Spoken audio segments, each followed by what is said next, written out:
Welcome to Not Factory Approved. So I did some work on this last year. I rebuilt the mower deck because it was in really rough shape. This is a tractor, it's a Yardman GT1846, which I know stands for Gran Turismo, not garden tractor. I can dream anyway. It is sort of a faded Ferrari red. So it's still got a long list of problems. It does run, but I bought a new starter for it because it didn't always crank over. The battery's fairly new, needs an oil change, a carb kit for the fuel pump portion. It has 2 tires that leak on the other side. None of the idiot lights work. Somebody got frustrated with the wiring and ripped it all out, so it no longer turns off. You have to choke it and put it in gear. The seat's all broken up. I could use some work. Not sure how far I'm going to go with this, but it also needs a steering knuckle on the other side, which I've bought, so I have that to replace. I did the front steering bushings last year, and I think that's about it. It does work. It mows really well. It's got good power. The gear shift's all sloppy, so I could fix that too if I wanted to. But main things now are the starter, the tires, oil change, carburetor, steering knuckle, and wiring. That'll keep me busy for a bit. So I suspect there'll be a series going on here. Okay, so here's this new steering knuckle, and this was all loose before. So I've lubricated it so it spins properly. It had a self-locking nut and the threads were stripped. I don't have one for a metric bolt. So I've drilled it, put a split pin in there in the whole position. I've got it tight, which might be a mistake. I might have to loosen it slightly, in which case I could take out the washer, but that's kind of a lot of play there, so I'm not sure exactly. We'll see how it goes. But before this was pretty stiff, so now it spins quite easily. So hopefully that's sufficient. And then I'll put it on there, like that, and hook it up to the steering link. So next is the carburetor. Finished the knuckle now. So this is the fuel chamber for pumping in, and float bowl probably because it's got a diaphragm in there. So this peg here gets a little copper screw, which I'll show you in a second, and then the outer portion gets a silver steel screw. So rather than losing the springs, I'll leave them on the bench. But this goes here, so it has two. You have the spring pushing against this valve, which is against the cover, and then you have this valve here, and the other spring should be pushing on it. And this block goes like that. We'll just make sure about those springs, because that's just a locating pin there. So I know that the brass spring came off this side, or the copper colored spring. That goes on that side there. This, and then the cover with another gasket. And then there's the 2 fuel lines. This one from the tank, or sorry, crankcase vacuum, and this one going to the tank. So to take it off, to 7/16 on this Briggs Stratton, 1 each side. It's a bolt, or you can take the manifold off, but you need a fairly short 7/16. The box end is better. This fits easier. Get it onto the nut at the back, or the bolt, as the case may be, and work it off. So I'm going to do this on the bench, and then I'll take off the throttle cable. It needs oiling too, by the way. And then take it apart, replace the bits. In this portion, which is the fuel pump, there's a spring here with the seat underneath it. Goes into the recess in the valve body. There's a silver spring which has been butchered, so I'm thinking somebody replaced that. Then this diaphragm goes on top, so the steel spring in this picture is against this top flap, like that. And then the copper spring goes on this and sits in the body right there. And then this goes on the outside with its own gasket. So let's keep going. Other parts to replace. I soaked the bowl and the main body in carb cleaner. You can see it's a can I've had for a while. I'm not going to say how long. So it had some green buildup in there. You can see a bit of it down in that corner perhaps. But I only soaked it for about a minute and it came out pretty much clean. I'll just scrape off that little bit that's there. So, and then I took out the throttle shaft before I put it in because it's got a rubber seal there. It has to be replaced. You have to take the throttle blade out, and then you can, that just pulls out. So this part I'll wash with solvent because there's no gasoline buildup in there. I do have to try and figure out how to get this out. The new one in the kit, you can see it's not threaded. Looks like it's just a press fit. And I did take out the jet just to protect it. So it's a 5/32 Allen key, and that just screws into there. Now that it's all clean, tighten it, and I'll finish cleaning that and start putting things back together. Replace this seal and see if I can get the needle and seat out, or the seat rather. The needle is out. This kit covers several different models, so you have to make sure you get the right gaskets, matching them up hole for hole, and check on both sides to make sure that there isn't a hole blocked. So that's the right gasket for this one.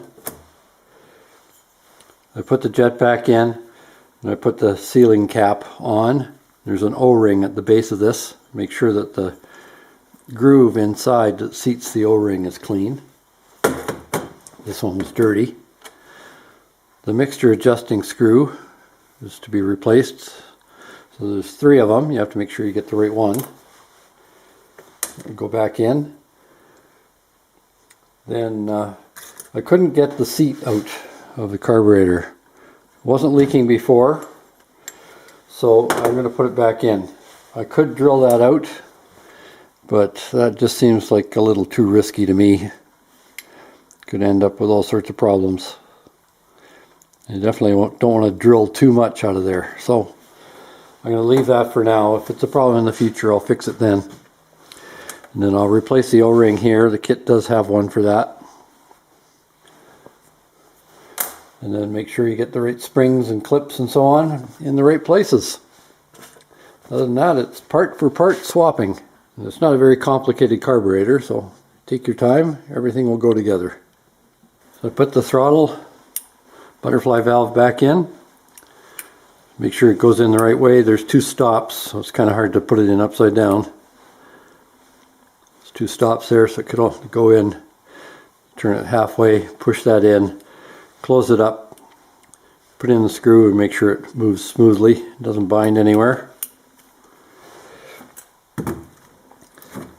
And the idle mixture valve is right there. So I've screwed that in till the bottom's out gently, and then backed it off 1.5 turns. That's usually pretty close. I'll adjust it once the engine is warmed up. So that steel screw that was in here on this body was actually somebody's improvisation.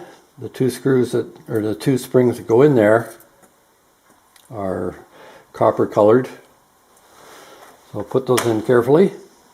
I've replaced the O-ring, by the way, on the throttle shaft. It goes right in there. Lubricate it before it goes on.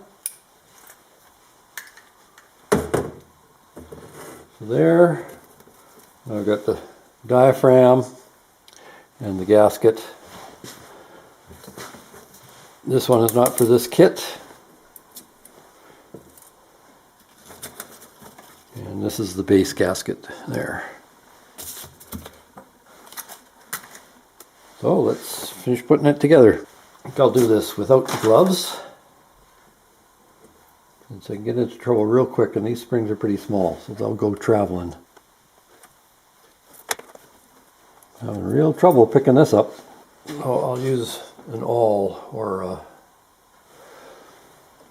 O-ring pick after this. The other one. That one's on. This goes on. Make sure the holes are correct. There's the locator pin. It goes there. And then one has to go on this side. I'll get the, actually I can use this. Work the same. There. So I just use this like a pick to hold the screw, or hold the spring rather. Now this goes on top of there, making sure that nothing comes loose. So that's the tricky bit. There. And then this one has to go on as well. I think what I'm going to do is put some grease on there to hold that spring. Be right back. There's a little grease on there now. Holds position. Put that there. The locator pin. And there. Like that. And I shall replace this gasket. Oh, there is that diaphragm. Look at that. That one does go there. Screw holes all line up. And the cork. The paper gasket. There. And this goes on there. And the screws go in. Oh, I forgot one thing.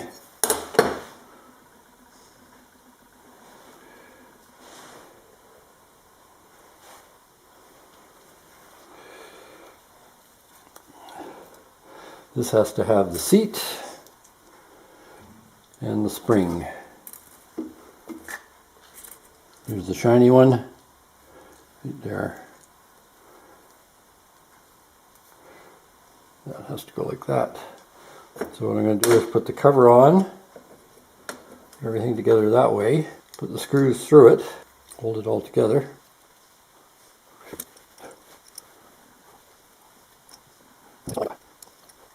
There.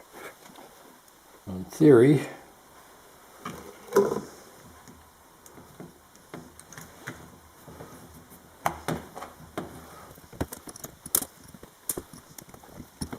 now I'll just start the screws so it doesn't fall apart.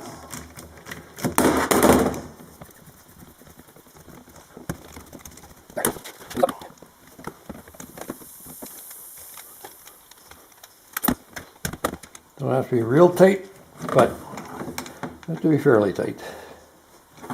There. That's that part. Here, now I'll put the base on. There it is all together. Just check the fuel pump.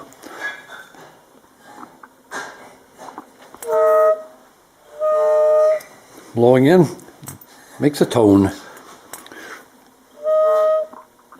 And it can't come back. So that should be working.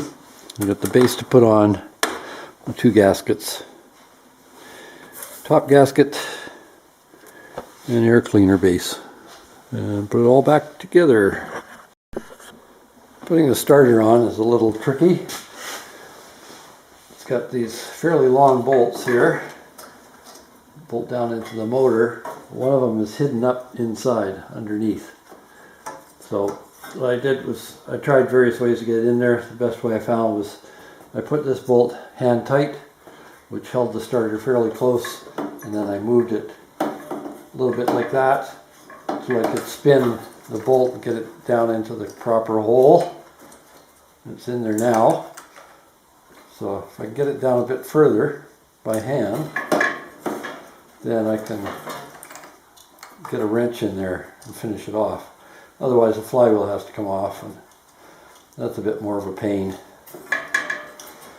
So I should have enough there now. I can get on it.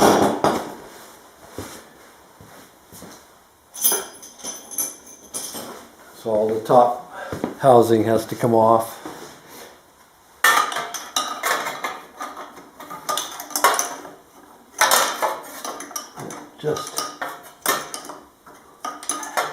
I have a stubby wrench, which would make things easier. I think that's what I will get.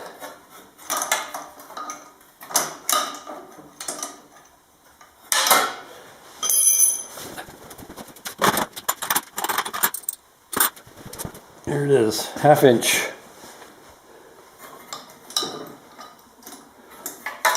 Bought these a few years ago. They're still pristine because I never use them.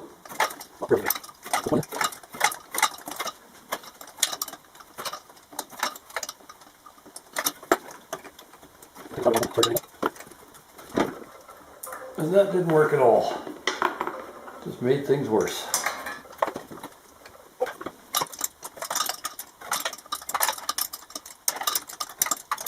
I'm sure this is very exciting to watch. Just a little tiny bit at a time. Now it's low enough I don't have to hold it on the bolt head. Just slide it in. There's big hawks flying around up there. Oh yeah? Trying to get the chickens in.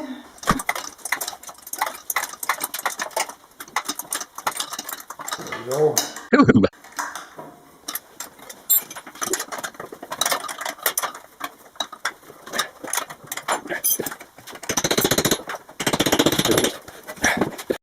Crazy as I am, I couldn't stand all the rust, the heavy stuff anyway, so I ground this down, chipped off the old paint. There's a couple spots I can't get at, but I'm just going to spray over them anyway. And that was the battery tray. You can see it was really deep rust, completely pitted. So rather than letting that rot out, I decided I would clean it and paint it. So sandblasted that as much as I'm going to, close enough. Put a few coats of paint on there and that'll slow down the rust anyway.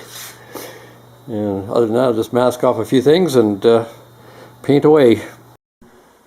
I know not everybody has one of these, but bear with me and I'll show you what it looks like with a DC meter in a minute. There's one way to check a magneto. You rock it back and forth with the magnets going past the magneto and you'll see some voltage. And the faster you do it, the higher the voltage. So this is 10 volts peak per division. So I'm getting up to about 40 volts. So it's going to be higher than that when it's cranking and running. So I'm trying to figure out what to do with this hill lead. Because this was my son-in-law's garden tractor before me. And we shorted out this to ground to try to get it to shut off, and the magneto quit. So I don't want to spend another 40 bucks on a magneto. So I'm trying to figure out how I'm supposed to wire that. And the diagrams are very poor that way, so keep working on that. But with this meter set on DC 2 volts, hopefully you can see that. It's kind of awkward. Try that.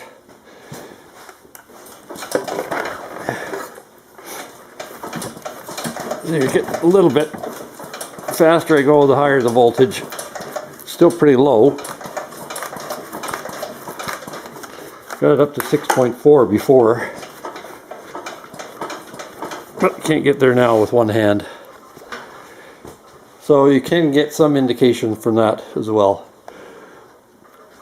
And if it's got voltage on this lead from the magnets, you should be getting high tension as well. Now it's not foolproof. You can't have open windings for the high tension, but it's all part of the same transformer, so if the low portion is working, the high should be as well. And I've got this loose to remind me that I don't have any oil in it. So I wish I knew what to do. I can't find that information anywhere. I'll keep looking. Turns out that wire does go to ground through the switch. More on that later. I had to give up on the gear shift. Pretty loose, but I cannot get the top mount off, and I can't get that pulley off to get at it, so I tried removing the bracket on the side. I still couldn't get in there, and the gear shift is in the way because of the way it curves across, so I'm not dropping the transaxle. I'll have to wait for it to fail. I tried very hard to get that wheel off, and it is rusted solid. I made it puller, which I thought was tool steel since it came from, not tool steel, but hardened steel since it came from a trailer hitch, but it looks like it's mild steel to me. 3/8 bolt could bend it. So that didn't work. I tried heat, tried banging, I've tried banging and heat. Lots of penetrating oil, no success. So I've taken the tire off, and to find out to my horror that it's a tubeless. So I try and find out where that leak is. So I may have to just put it back on and pump it up and spray water on it. Probably should have done that in the first place. You ever had a project that just keeps getting worse? So this tire has a leak, and wouldn't you know it, it's on the rim, on the bead. And the rim's a little bent, but not terrible. So there might be a nick, a little bit of a nick on the tire, so that might be causing it. So I will try some stop leak stuff. Other than that, I either have to replace the tire or put a tube in it, that's possible, or just fill it up every time. Ah, brother. I'll show you, at least got one thing right. Well, two things I guess, carburetor and oil switch. Make that three things. Ignition switch.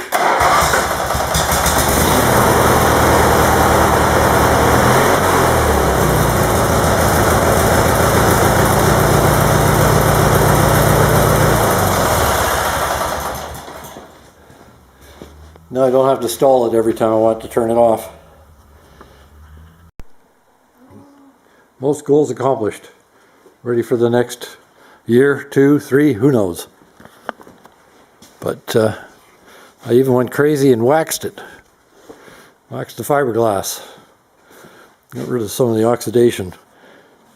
So everything's done except the tires still have leaks. And to work on tubes or something.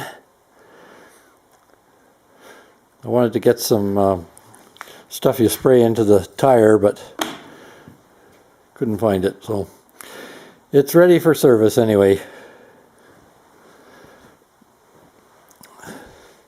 And I found out the headlights are normal tail lights, and somebody's removed all the connections, the bulb sockets that go into the lights front and back. Someday maybe go to a wrecking yard and get some when I go to get something else. Other than that, I think it's ready to go. The biggest thing for me is getting it so that it turns off with the key, and it's got that. So I think we're set. Set enough anyway. There are two diagrams I used to wire this tractor up. This one is from Parts Warehouse, but it's actually the Briggs Stratton wiring diagram, I believe. Might be Yardman's, but most of it is from Briggs Stratton. Certainly engine, battery, alternator, etc. An ignition switch. So I think that's where this one came from. Anyway, the one I found most helpful was this one, and that is from diagramweb.net. It's a little more graphic. You don't have to try and figure out so much what everything is. And I've written on there the starters or the ignition switch terminals and how they connect. That helped me to sort out which wires had to go where. And I wasn't completely sure that the switch was the same on the back, but it was. So then after I put the switch positions in, which way the contacts work, then I knew that it was correct. Before that I wasn't sure. So there it is. That's the diagram I'd recommend. And have fun. I should point out where to find the make and model, or sorry, model and type number, serial number on this motor. And the Briggs Stratton motor is at the front there, and you'll see the pen is pointing towards the plate on the motor that's got that information. And it's stamped into the steel shroud that works the air cooling, ducts the air cooling around the cylinder. So that's where you find it. It took me quite a while to find it, especially since it was caked with dirt. But that's where it is. Please don't forget to like, share, subscribe, or even notify, or any of the above, or all of the above. Thank you.